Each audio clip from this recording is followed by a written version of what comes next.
Welcome back to Cronkite News. I'm Andrew Curlin, and this is your Cronkite Sports Report.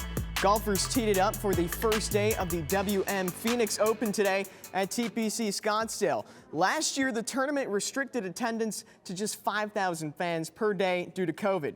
This year, it was back to full capacity.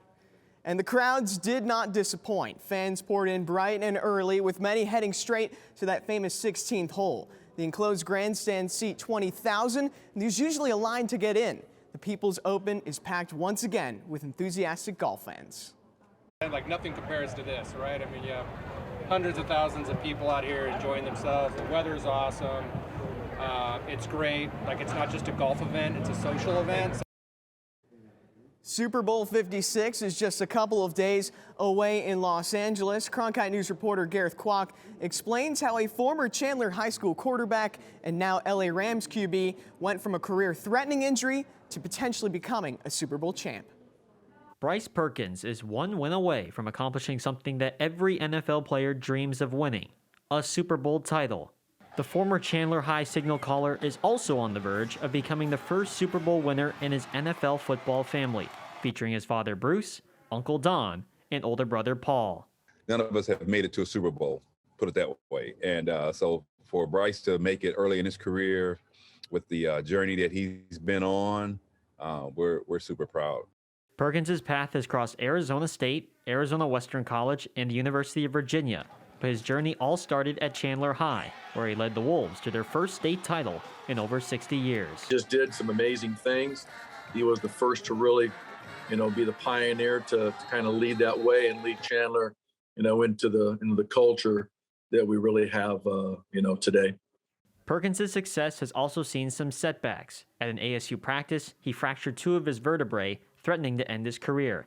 Doctors recommended surgery, but Perkins chose to let it heal on its own, a decision that paid off for the QB. We went through that process of 6 months, going through the rehab and going back out to LA, flying back and forth every month to get check-ins. And then his will and determination to get healthy and to believe in himself that he's going to play football one day. Now in his second season with the NFC champion Los Angeles Rams, Perkins, at just 25 years old, is headed to the game's biggest stage. For him to experience it, like my dad was saying, that, in his second year in the NFL, some guys go their whole career without going to the Super Bowl, and he's able to go so early. So it's really going to be a blessing and really going to be a teaching lesson for him later on. 3 colleges and a severe neck injury later, Perkins is primed to represent his home state this weekend. Anytime you get to watch former players, live out their dreams, whether it be in college or whether it be in, in the NFL, it's just exciting to watch and all pulling for him, and it's just a neat experience, and it's a neat experience for us too. An experience that could become super on Sunday. In Phoenix, Gareth Kwok, Cronkite News. ASU's men's basketball travels to Seattle tonight to take on the Washington Huskies. The Sun Devils are looking to bounce back after a disappointing loss to number 4 ranked Arizona on Monday. This is ASU's first game against an unranked team since that heartbreaking loss against Stanford on January 22nd.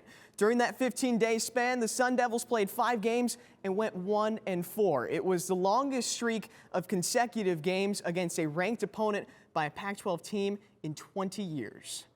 A local amateur fighter is making his professional MMA debut this weekend. Antoine Ho finished his amateur career with 7 wins and 0 losses.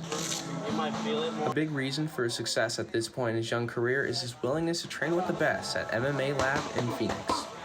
It takes a lot of consistency, and it takes a lot of resilience, like not being able to be afraid to fail. When you first start, you're gonna fail a lot. You're gonna fall, you're gonna go through risks and trials, and it's about failing and learning why you fail and overcoming that.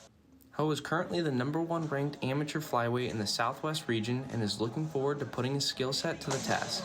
After years of training to get him to this level, he cannot wait any longer to make his professional MMA debut in the LFA. I'm really excited because I've been training since I was 14, and one of my goals was to become a professional fighter by the end of last year. That was my goal, but since COVID hit, everything just kind of slowed down. and I didn't have that opportunity. So throughout this whole year, my goal was just to turn pro and to start fighting. Antoine Ho will finally get his chance to show the world what he's got Friday night. In Phoenix, Parker Dunn, Cronkite News. Finally, the Suns made 2 moves right before today's NBA trade deadline. They traded Jalen Smith to Indiana in exchange for forward Torrey Craig. Now, they also acquired Aaron Holiday from the Wizards for cash. Both Craig and Holiday will add some much-needed depth to the Suns' injury-plagued bench. Well, Nick, that's all I have on today's Cronkite Sports Report. Back to you.